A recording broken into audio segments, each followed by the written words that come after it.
Hi there, I'm Cynthia Dearin, and welcome to the Business Beyond Borders podcast, where we unpack the secrets of international business success.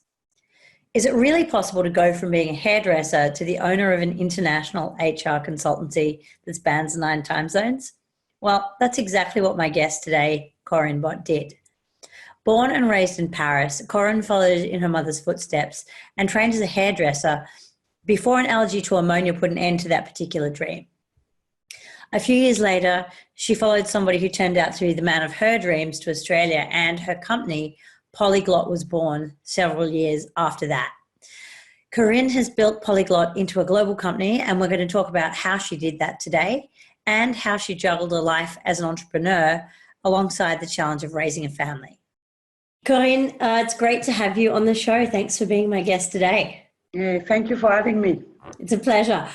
You travel a lot, don't you? And before we started to record, we were just chatting about some of your travel. Can you tell us what you've got coming up between now and the end of the year? Where are you going, and what will you be doing while you're on the road?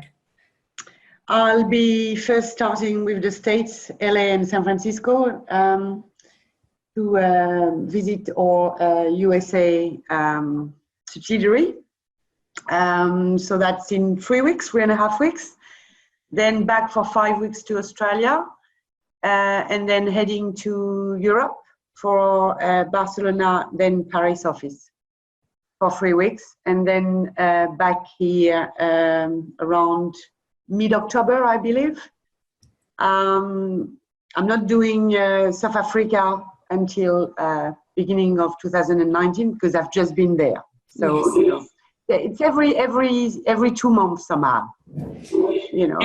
And how do you like the international travel schedule? Is that a part of the business that you enjoy, or is it something that you find challenging?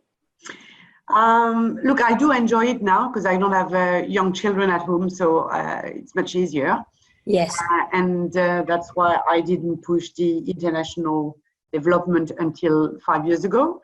Yes. Because I knew what to expect. Didn't think it would be that busy in terms of travel, but no, look, I enjoy it. I tend to, try to juggle some break, some holidays in between. Yes. It is extremely hard when in 3 months you do a world trip. I mean, around the world trip. It's hard because I'm not getting younger, and it's harder to when you come back actually to cope with jet lags. Yes. But apart from that, I enjoy it because I get to meet people. I get to meet the team everywhere they are. I tend to try to get some summer when I'm in winter. It doesn't work out that way sometimes. But last year I was in January and February in Europe, which is not the best month. Yes. But trying my best.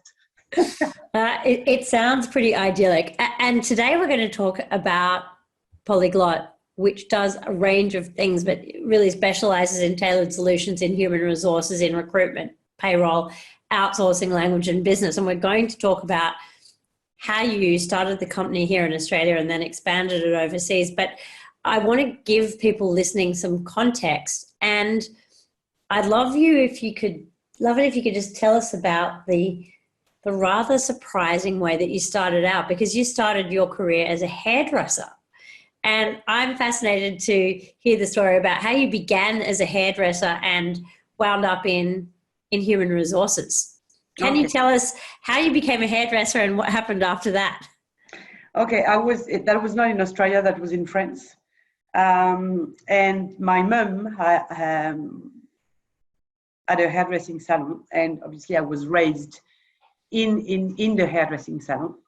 And when I was in my year 12, the equivalent of year 12 for my baccalaureate, I decided that I would not become a journalist or an HR or whatever, like doing typical university study, but I wanted to be my own boss somehow.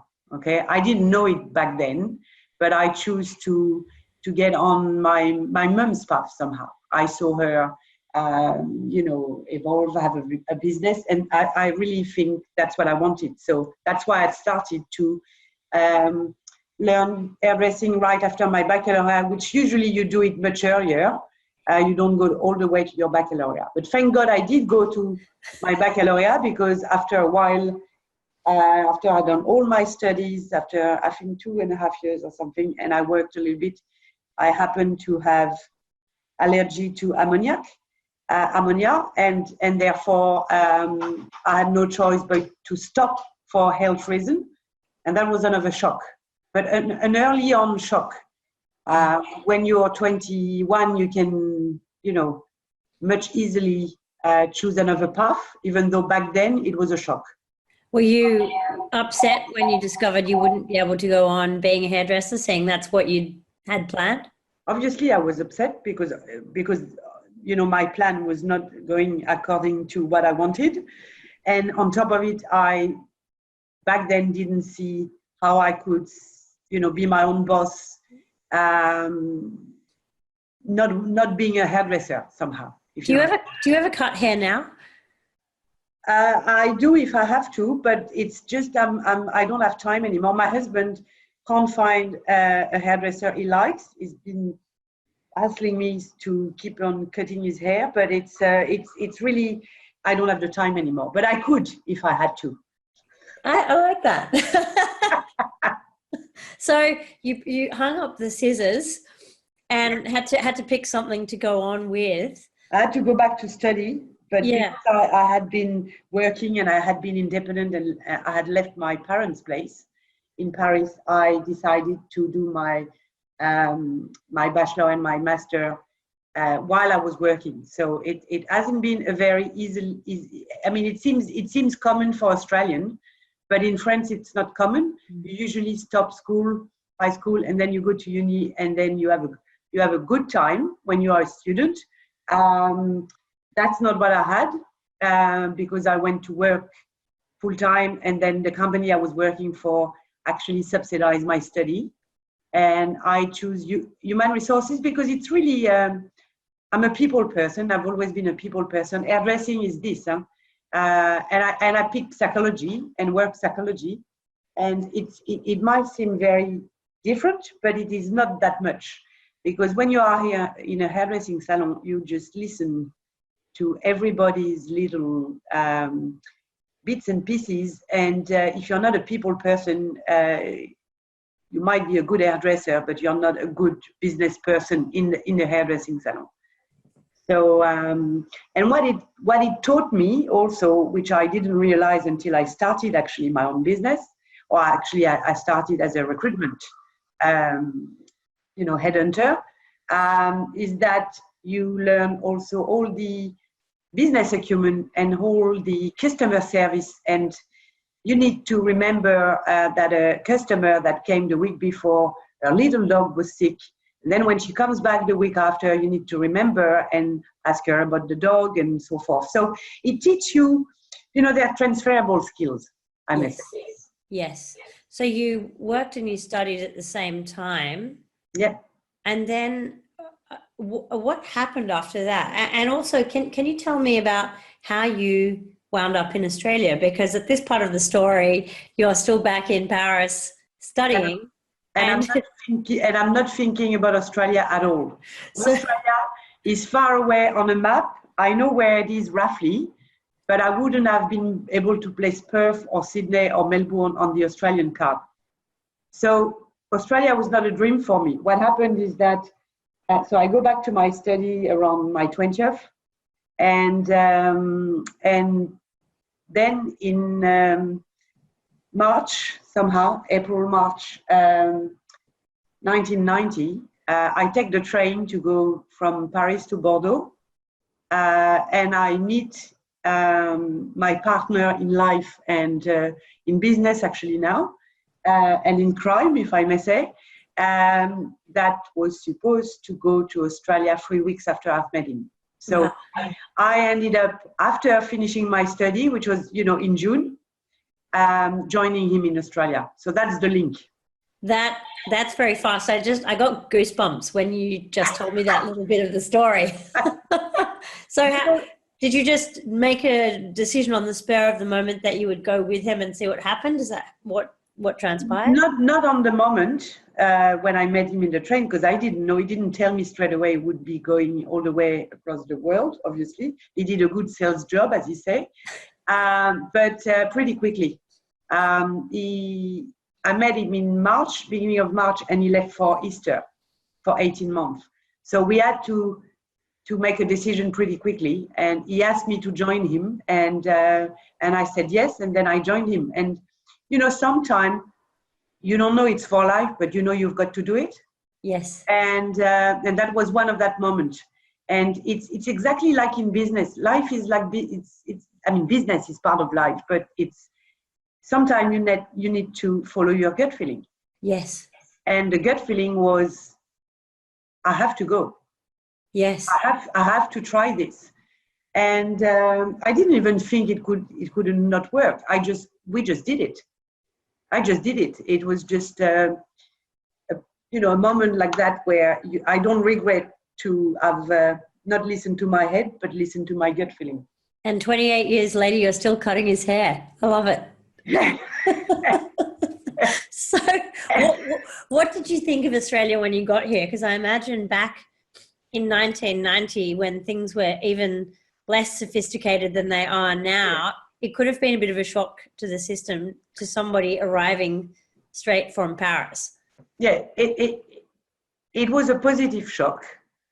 I'm not telling you that I've got more choice, and I can find cheese, and I can find coffee, and I can find whatever I could find in Paris. Now I can, but back then you couldn't. But that's not what I was looking for. And because I didn't have an ideal image of Australia like some people have when they want to come. I didn't do any plan, or I didn't have any preconceived idea. I was not disappointed. I actually loved it. I loved the openness of people, the bluntness of people, the kindness of people. I like the space. I like the opportunities you could have. It was different, completely different than Paris, but in a good way. So yes. It just fitted the way I was, my value somehow. Yes. You know what I mean? Yeah. And back then I was 22, 23.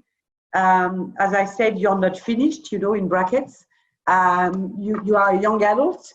And I believe Australia shaped me also differently because I arrived that early. Not as a child, not as a teenager, but still, not set in life. Yeah, a young person. And it was just 5 years after you got here, when I suppose you must have been in your mid to late 20s, that you set up Polyglot. Now, that's pretty amazing, that you were here for just a few years. Yeah. And then you set up your own company. And I'm sure there'll be people who listen to this today, young women who are, in their mid to late 20s, who think, wow, I don't know if I could do that. That sounds like quite a big call. Can you just tell me a bit about how you started Polyglot back in 1995? What made you start it, and what those early years of the company were like? I actually didn't say, okay, I'm going to set up a business and I'm going to set up Polyglot the way it is today, or to do what Polyglot is today. So I'm an extremely practical person. So we went pretty quickly, on the private side of it. So met in 90, married in 91. Our first daughter was born in 92, the business in 95, and my son in 96. Wow. So that's why I set up the business, because of the children. So I actually didn't set up the business to start with. I started as an independent contractor, as an independent, not contractor, but independent sole trader, we were calling it back then. And it's just because I had been a headhunter, a recruitment consultant in a firm, and it was not meant to be set for mothers. Okay, it's still not like this today. It's better, but back then, when you were a mother, you were not expected to work in Australia. Okay, so they would not tell you that like that, but they would say, but your husband can't provide, or trust me. That's pretty amazing. Yeah, pretty amazing. At least they were frank, you know what I mean? Because even so, because I wanted everything, and I couldn't be only a mother. I didn't want to be only a mother, and I had the most, and I have the most supportive of a half. I just said, okay, I'm going to work 3 days a week, whenever I want, at the time that suits me, with, you know, looking after the children. And that's the way I started. I didn't question. I didn't say I'm going to set up a multinational and, you know, what the hell, how do I do this? And so, no, I had a need, I wanted something, and I just found the solution. Then it evolves. Yes. Right? But it was really, it was a non-committal, it was just practical. Yeah. And so you, over time, and what is it now? It's about 23 years since you started the business? Yeah, something like this, yeah. And over that 23 years, you've taken the company from a one-woman operation. I think you were based in Perth when you started, weren't you? Because you've been working in Sydney and you went back to Perth. Yeah. You now headquarter the company in Sydney, and the Polyglot has really turned into a global company, and you've got presence which spans 9 time zones and partners all around the world. How did it happen? It's the nature of our job as well. Okay, 95% of our clients, so our ideal client is a foreign companies, wherever they are. So in Australia, obviously, it's the foreign entities coming in, so German, French, Chinese, you name it. We started servicing them, obviously, in Australia. And then, you know, the expats or the managing director, they turn around the world, and they want the same thing wherever they are. And so we just followed our clients. Yes. It's just, I mean, not just, but you know what I mean? But we adapt to each market, but it's a question of, I'm practical there as well, you know? Yes. And so this is following the clients and giving them the same service wherever they are, but it's also the staff. So it's also because I've put so much emphasis on my people, on the polyglotter, what we call them polyglotter, that I've got people that have been with me for 15 years, and the first subsidiary overseas was opened by Jacques, who's been with me for 12 or 13 years. Only had one job, it's Polyglot, did his internship with us from France, and he's still with us. So it's an example, if you know what I mean. Yes. So it's somehow, Australia also is the size it is. It's a big country, but it's a 24 million people market, if I may say. And the only expansion was, going global. Yes. So you know, we could have gone global much earlier than 5 years ago, 4 years ago. But as I said, private first, my life first. Yeah. My son is turning 22 next month. So you made the calculation. We started our international development when he was in year 12, which I knew I didn't want to be able. I didn't want to travel or being stuck in something that I didn't want to before he was finished at high school. And I think that is a great testament that you've managed to create a global company, but you've done it on your terms. So you've actually created a company that works for you rather than having your entire life dictated by the global expansion. But this is actually the key. Yes. Tell me about that. To me, this is actually the key. Why company exists? I think we got it wrong. Not myself, but in general,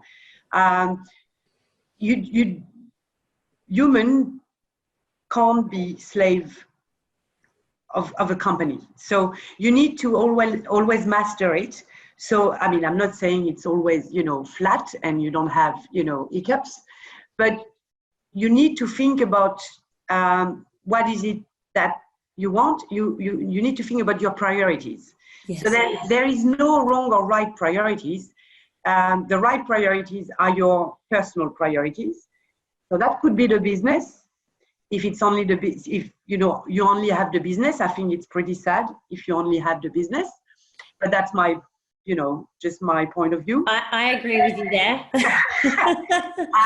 And you have companies to actually bring something to the world, bring something to other people, whether they're your clients or candidates, or whether they're your employees. Yes. So to me, I see myself as I'm responsible for 100 families. We are just crossing the mark of 100 people, direct people, because we've got much more, but direct polyglotters. And I'm responsible for those families. Yes. So the people are not number. And I'm not a number either. So you need to fit this in your life, because this is only part of your life. This is not your life. So Polyglot is my third child, but in order of importance, there is my other half, which is, my husband, and my better half, I would say. Then the children, then the business, and not the other way around. Yes. And I would say even before my husband, there is me. So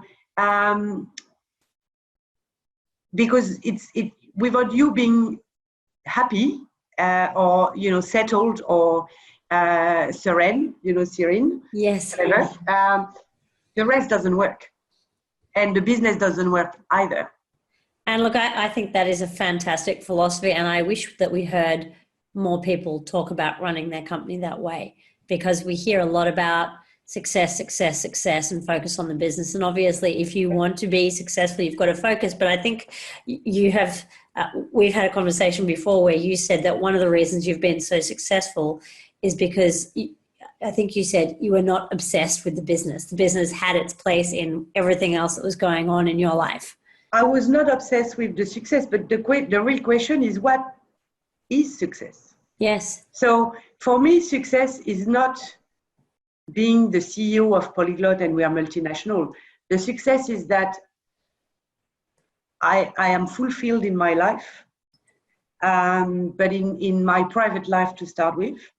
Therefore, I can give and make others find their fulfillment. Yes. So, it's like in a plane. In a plane, they tell you if there's decompression in the plane, put your mask first and then help others. It's exactly the same in life. So it's women that are listening to us, and men, but specifically women, because they usually don't put themselves first, unfortunately, should remember this plain thing, be happy, fulfill your life, be selfish, like a male would be, would qualify it, like women qualify it, like when you think about yourself, you're selfish. It is not true, because the rest will follow. It's not complicated. No. What I've been blessed, because I've had parents and a mum specifically that always believed in me, and then I had a husband, a partner that always believed in me. So obviously, it's easier to believe in you than most of people. But if you believe in yourself and if you are looking for your fulfillment, the rest will follow. I love it. We're jumping around a little bit here, and we've talked a little bit about the early days of Polyglot, and I want to just ask you a little bit more about how you did the expansion, but can we just go back and can you tell me how you got your first international client? Or I suppose in a way, your business was a little bit international from the start because you were advising people coming to Australia, but just give me the mechanics of how that happened. It's typically with a client that we were servicing here with, we were doing their payroll, their recruitment, their HR, Yes. I mean, a little bit of everything that we offer. And the managing director moved to open a subsidiary in Europe. And he asked, I want the same thing. I want the same service as what I was offered in Australia and New Zealand. Can you do it? So I thought about it, because we thought about going to Europe. We decided to jump in, and that's the way we did it. So it's really, we are also at Australian client that wanted to set up in Europe, specifically in France, like Jurlic, for example, which is a brand, an Australian brand. And so we help them, it's inbound and outbound, whether you want to go out exporting or go come in, it works both ways. So that's really, I would call it, we're global locals, if you know what I mean. So we see things globally, but we have the local knowledge. And as I say, you don't know what you don't know. Even when Polyglot moves to the States and set up the San Francisco, not headquarters, but office, I don't pretend I know how it works over there. Yes. So that's who we are. We offer who we are to our clients. So you understand the hiccups of growth, international growth, and we share that with our clients, and we accompany them with the growth overseas with our local knowledge. So tell me a little bit about the work that you do these days. Who is your typical client, and how are you helping them? What kind of things are you doing for them as you work with them around the world? Okay, so a typical client is a company that is growing, okay, that is growing either locally but more specifically internationally. Okay, so let's say you have I'll take an Australian client, and they want to go and do their globalization. They're going to turn to us to find staff, to source staff locally, to help them with transferring some of their local staff, for example, to start a subsidiary, to help them with everything which is industrial relation locally, for the visa, for example, for the working visa, to set up the company as well, to set up their HR, system. So our typical client is a client that wants to focus on their core business and leave what they are not good at or what they are not specialized at to specialists. So, for example, all the startups from the States, and that's why we're in San Francisco, we help them go global worldwide from the States. You have companies that arrive in Australia and they don't know if Australia would be the headquarters Asia Pacific, or if they would set up in Melbourne or Perth or Sydney. We help them choose, depending on their industry, depending on their market, their distributors, and so forth. We help them choose the right solution for them. And has what you do changed very much as you've grown?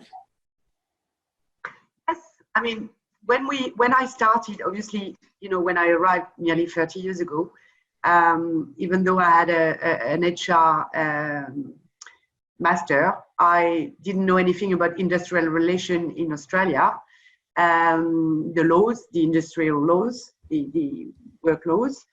So I turned to recruitment. So at the beginning, really Polyglot was 100% staffing, okay? Sourcing specialists locally, replacing expats by local, but with language skills and cross-cultural skills, like understanding the other culture. So it's not only the language, but it's the understanding the culture. As we grow, It's like a snail kind of thing. If you do like a snail, clients ask for HR, because I never did recruitment as a recruitment agency does here. Because my background is HR, I would always question. I would always say, do you have internally somebody that can do the job? Don't you have anybody internally you can promote and then replace that person instead of, so I would always build a job description with my client that, trust me, 25 years ago, they didn't have. Yes. So it was much more structuring it and trying to make them think at the big picture instead only at that position. So my clients ask for more. So then they ask for HR services. Then they ask for payroll outsourcing services. Then they ask for language solution because it's talent management. So they had to translate their website. They had to translate their marketing. And they didn't want, translator and interpreter, they don't come as an employee. They are subcontractors. That you have to find the right person with the right skills in the right specialty. So it's really we developed the language span. So I started with the French and German, which I knew pretty well. Then we went to Japanese, Chinese, Spanish, and so forth. So that was we grew the culture range, if I may say. And we grew at the same time the HR solutions somehow. Yes. Because to me, recruitment is under the umbrella of HR, not the other way around. So we are a company that helps other companies grow and go global with everything which is HR. And it sounds, from what you're saying, as though you have really grown always by focusing on people, by focusing on what the clients wanted and how you could deliver what they needed. And on the other hand, focusing on your team and where your team were going. And that seems to have been a fairly core part of the expansion. But I'm a strong believer in putting back humanity back into business. Yes. It's what I explained earlier on about the priorities and the focus on people. Why do we do companies? For people. How company works? Because of people, or thanks to people.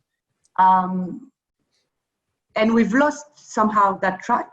And so that's what we do. That's the essence of Polyglot. It's putting back the human at the center. It's great. As you work with clients across different cultures, obviously there is a difference in language when you're working country to country. What other differences do you find as you work with clients in different cultures? So, I mean, how is HR in France, for example, different to HR in Australia or to the States? There is as much difference as much different HR, if I may say, as there is culture, okay? Because it's about people. Human resources, there's human in it. And humans, depending on where they're grown, what language they speak, what they've lived or how they've been raised, they have different culture, therefore different values. Yes. Therefore different perception. And it's not wrong or right, it's just different. So the basic of the admin is the same, but the way you perceive it and the way you process it is different depending on your culture. So the first thing, polyglot, what it means poly means multi and glot languages culture. So the name, there is something in the name, if you know what I mean. What we do is that we tend to get our clients aware of that culture, because by the time you are aware there is cultural differences, you are becoming culture not savvy, but the awareness sometimes is not there. Yes. And the differences are, you assume most of the time that everything is done the way you're used to do things. I'll give you a specific example. For example, holidays. okay? Annual leaves. I would call it annual leave because in the States, holidays is something else. Annual leave in Australia accumulates ad vitam aeternam, okay? So if you don't take your annual leave each year, it accumulates and you don't lose them. This is not the case in France, neither in China. So if you haven't taken as an employee your holiday within the year, you lose them. Okay, so that's why most of the time in Europe, from mid-July to end of August, the business is stopped because if you don't take your holidays, and I think the deadline is September over there, that's it, you're losing them. So everybody's taking the same, you know, their 5 weeks, and they have to have taken their 5 weeks by that date. When you set up when you're an Australian and you set up a business in France, you don't know this. No.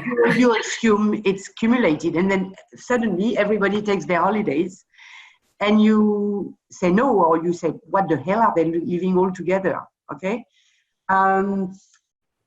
The other way around is the same. You are a French company or a Chinese company, and you arrive in Australia, and you're used that all the people take all their leave that they accumulated within the year, but they don't. And some clients I've seen was scrapping the holidays at the end of each year, which was unlawful in Australia. So it's just these little details that, you know, everything is made of details, of little things that we help with, and we don't assume anything.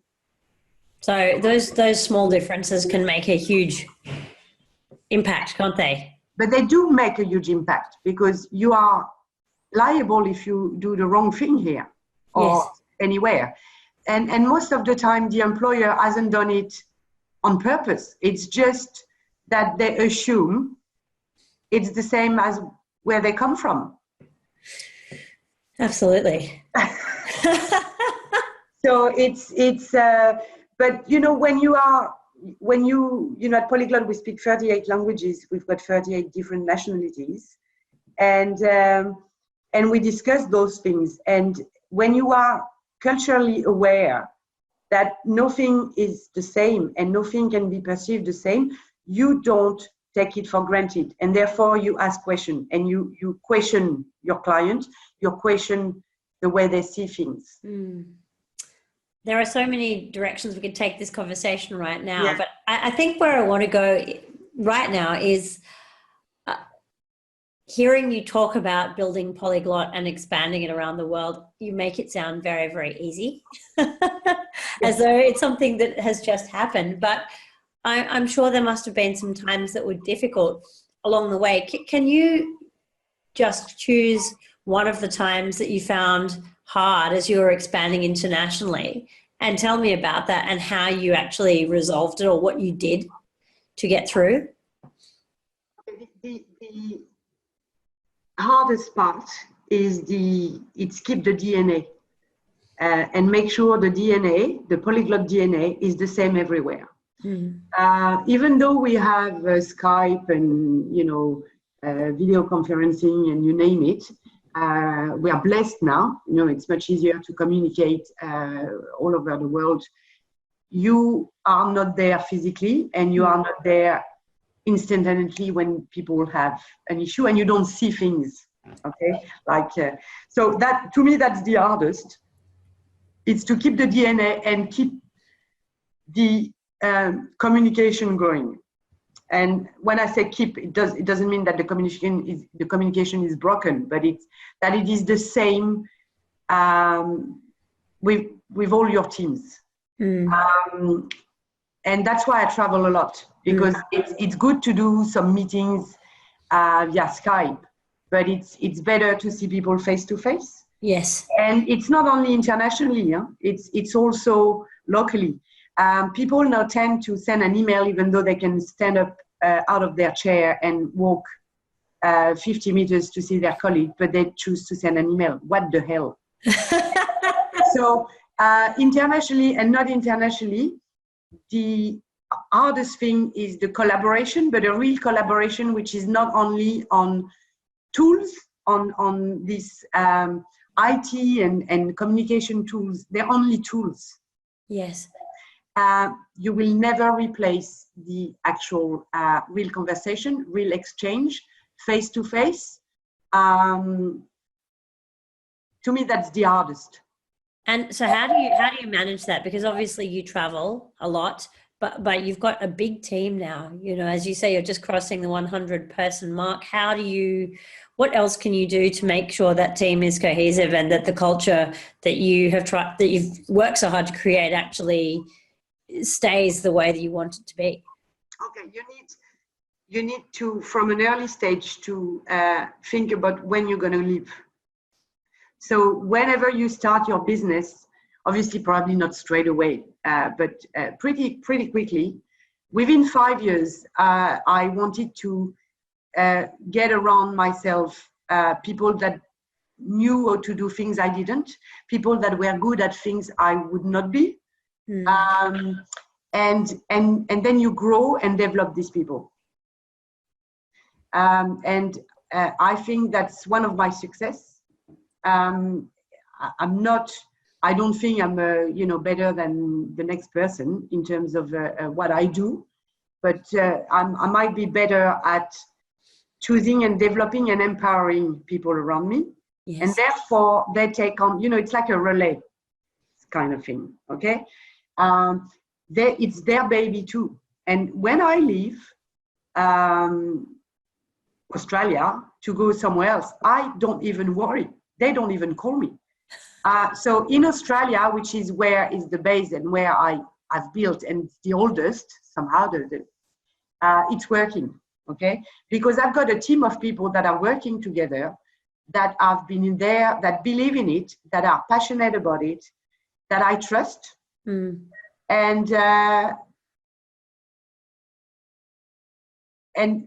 why I find it difficult overseas, because it's newer, if you know what I mean. And my role is to go and get the DNA there and empower those people as well.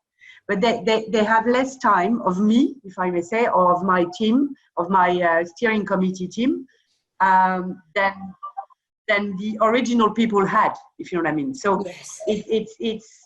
That's where the difficult part is. I guess it's a bit like being a mother who has more and more children. Exactly.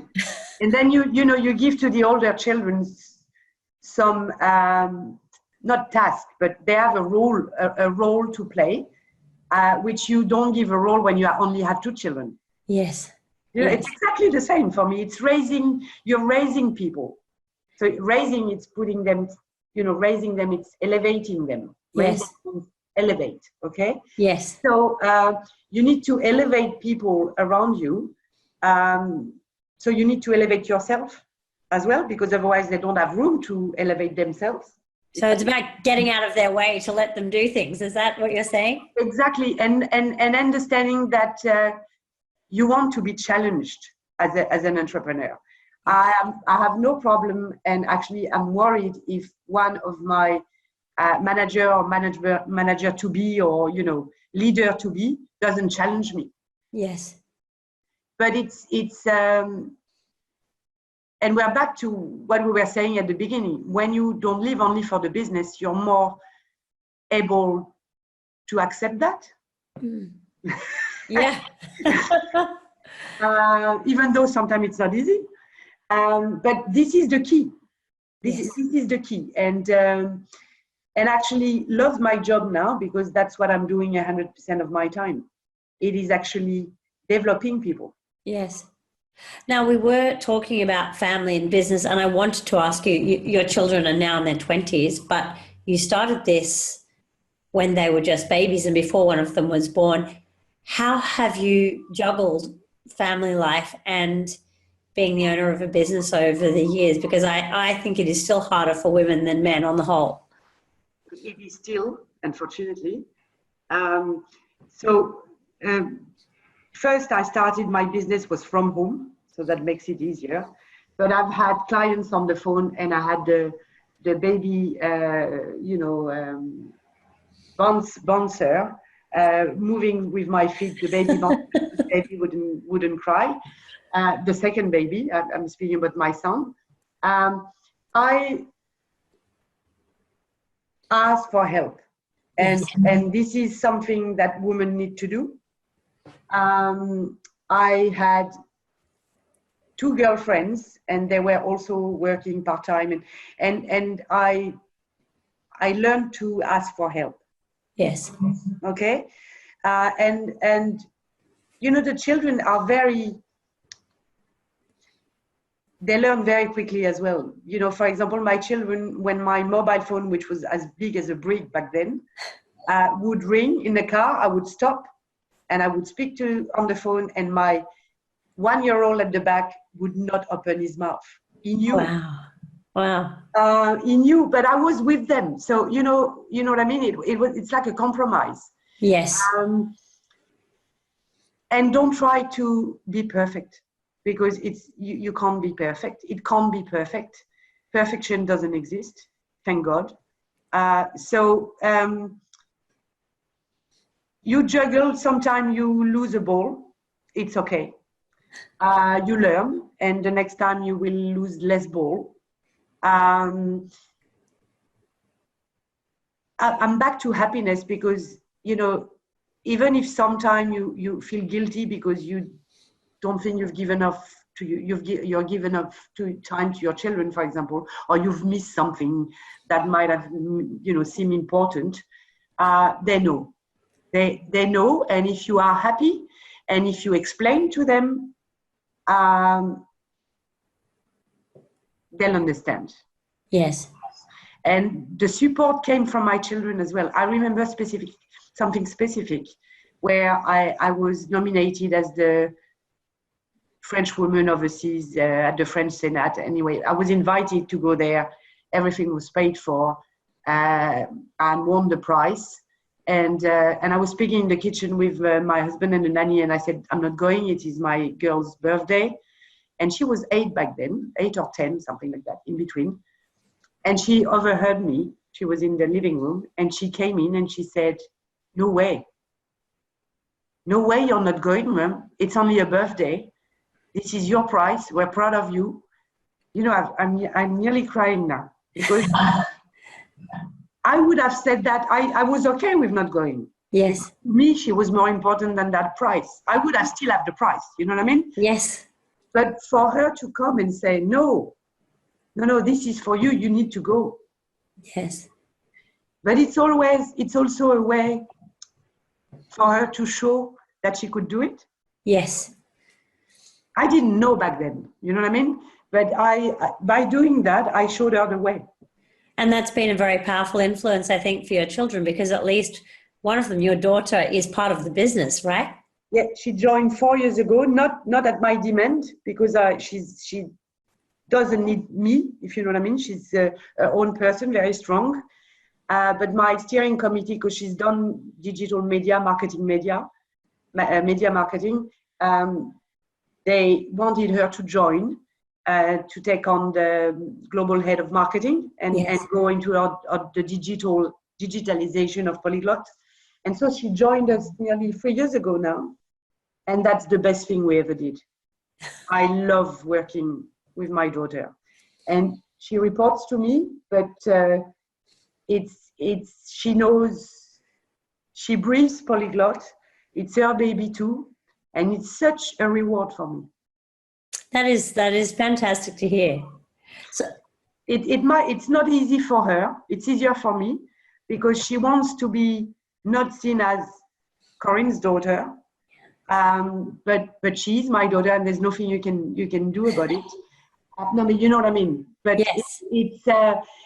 it's I admire her, because I don't know if I would be able to do the same as she's doing every day. Yeah. As you look back, is there anything that you would do differently? It doesn't sound as though you have any regrets about the way you juggled the family and the business, but is there anything that you change? I have 2 more children. 2 more children, okay. No, I'm saying this, but I wouldn't be here speaking about my internationalization of Polyglot, because I wouldn't have done it. But if I'm not a baby person. I had children because I met the man of my life. But I was not obsessed with children, if you know what I mean. But I love adult children. Yes. I love the relationship I've got with them. I love the person they are, they had become. And if I could, I would have had more of those. Not more babies, but more of those. Which, in a certain way, I do have with some of my staff. Not all of them, but some of my staff. No, really, I would trust myself more. Now I do, but back then, and I would not feel guilty as well. So I would get rid of the guiltiness, or even though I had less than others, I still had some. I hardly feel guilty anymore, and it is such a blessing. Like, you know what I mean? So I feel guilty sometimes, but for the right reason, not for the wrong reason. Yes. And just I've been happy, I've been blessed. I don't want to change anything. I don't want to change anything. I'd like to know more of what I know now, but this is, everybody says that, Yes. And somehow maybe no, because I would probably not have done the same mistakes. And then you also learn from mistakes. Yes, absolutely. So that's why I would say not much, except, guiltiness, and be more, believing more in I can do anything.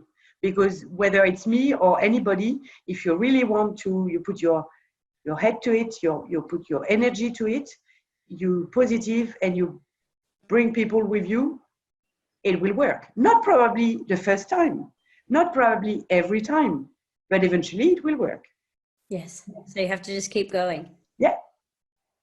Okay, I want to ask you now quickly about books, because I know that you love books and that you read a book each week, which is pretty incredible given what else you're doing. How do you read a book each week? I don't sleep much, but Okay. I've never slept. If I have a 5-6 hours night, I'm fine. So I'm lucky in that regard. I find the time. It's like, you need. People say, oh, I don't have the time to do this and that. I disagree. You do find the time. It's exactly like priority, Yes. And to me, reading a book is highly important to actually learn new things, to reflect, to escape, Yes. and to make your imagination work, because movies and things don't make your imagination work, but books do. So I read one book. I tend to read one book in English, one book in French. Sometimes I read 3 books in English in a row, and then it depends. But I tend to, balance that up. I cannot read 2 books at the same time. Okay. So I'm a quick reader, because some people can, start different books and read different books at the same time. I'm not like that. But I've got a huge library. And of that huge library, if you had to nominate your 3 favorite books, or the 3 books that have been most influential in your life, what are those books, and why would you pick those 3? Okay, easy. The book, the number 1, is a book that people think is for children, but is not. It's called Le Petit Prince, or The Little Prince, by Saint-Exupéry. This book is about a little prince. It's about telling you that you need to remain that child somehow, and you need to get back to essential things. And this is my bedside table book. So whenever I'm happy or extremely sad because I've lost somebody, or I reread this book. Okay? So that's the first one. The second one, I would say, would be completely different, because it's The Brave New World from Huxley. That's very different. Yeah, very different, but it reminds you of being careful. Yes. I love Huxley, and I actually, it's the first book I read in English completely, because I had read all Aldous Huxley in French, much better in the original language. Always better in the original language. Yeah. And the third book would be, it's a book I read when I was a teenager, a young teenager. It's about Hélène Keller. Yes. And it's about her life. And Hélène Keller was blind and deaf and couldn't speak, obviously. And she broke through and she did something of her life, and she did actually do business and taught people. Yes. And I'm so admirative of her courage and her intelligence, and the story of her life, which is the book that I've given to both my children and my daughter. If you ask her, it's one of her books as well, funny enough. It is a great book. So for people who don't know about Helen Keller, she was both blind, deaf and dumb. Back in an age where blind, deaf and dumb people were basically confined to an asylum, and she went on to have a pretty extraordinary and highly public. In the 19th century, yeah. Yes. So not nowadays, which makes things even worse. Back then, and it shows that resilience, courage, and persistence pays off. And we will try and put the links to those books in the show notes to this episode, so that if people haven't read them, they're 3 excellent books. People can go and look those up afterwards. So, because, we like to share the resources around. So, Corinne, we've talked lots about life and family and Polyglot and Polyglot's international expansion. What is next for you? Being a grandmother. Is that on the cards? I can't wait, actually. I can't wait. What's next is further developing Polyglot geographically, but it's really getting my close team, my management team, up and running, so I can only work on it and not in it, and I'm nearly there. And it's not to stop or sell or anything, because when I'm at Polyglot, I'm not working, if you know what I mean, and I don't see myself gardening. But what I want is that when I am a grandmother, I want to take one day off and look after the grandchild or the grandchildren. I hope they are not going to come, all in one vague. So I want to be able not to be disturbed for one day, but it's already the case. Yes. Not being a grandmother, but not being disturbed for one day. And it's really, developing the team, developing geographically, developing the team, but while remaining at a human size. Yes. My aim is not to become, a 5,000 people company, or do, in one word, it's not the money, it's the legacy. Yes. It's not the, my dream is not to drive an Audi or a Ferrari, or even though I like it, this is not what makes me wake up in the morning.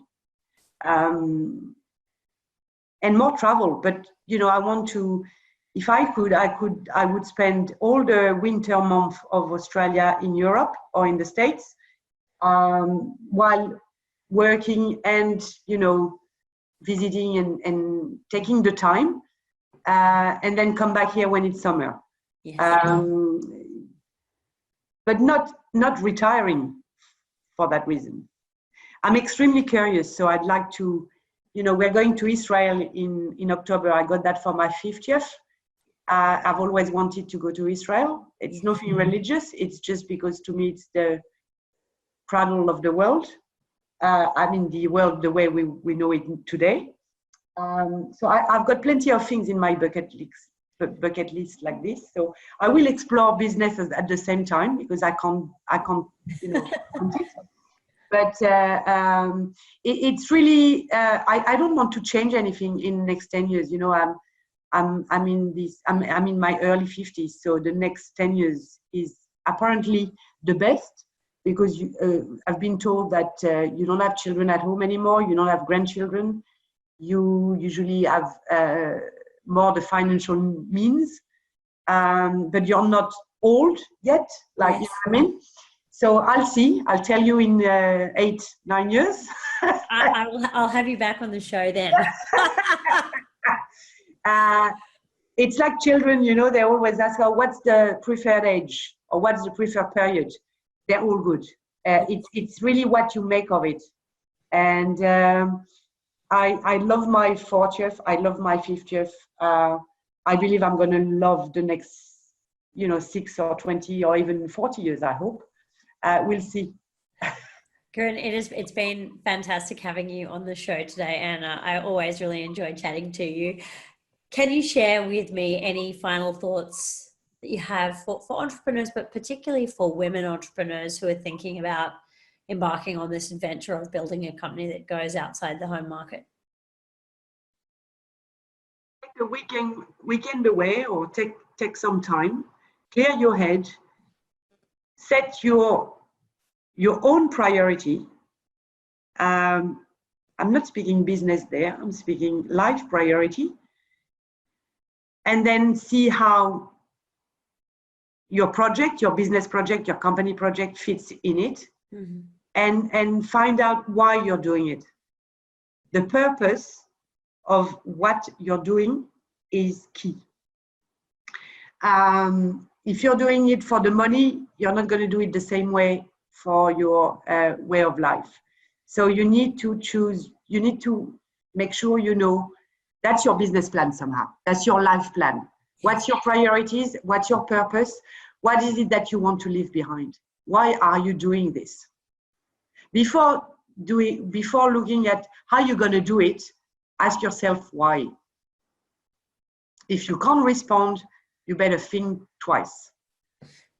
I think that is some fantastic advice, and that is a great note to finish on. Thank you again for being on the show, and I'm serious about having you back. I'd love to check in with you down the track and see, what's taken place. Thank you, Cynthia. You're welcome. Hey everyone, if you're enjoying the Business Beyond Borders podcast and you're thinking about expanding your company internationally, you might want to check out the International Business Accelerator, which is something I created to help micro to medium-sized businesses to speed up and de-risk the process of internationalization. The International Business Accelerator, or as we like to call it, the IBA, is a program built on the 3 principles of skills and knowledge, mentoring and accountability, and community. I built it especially for founders and CEOs who want to take their business to the next level and are wondering where to start. The program is structured in a way that's simple to follow. It's digital, so you can take part from anywhere in the world. It's a lot of fun and our members love it. So if that's you, if you're thinking about going global, check it out at internationalbusinessaccelerator.com.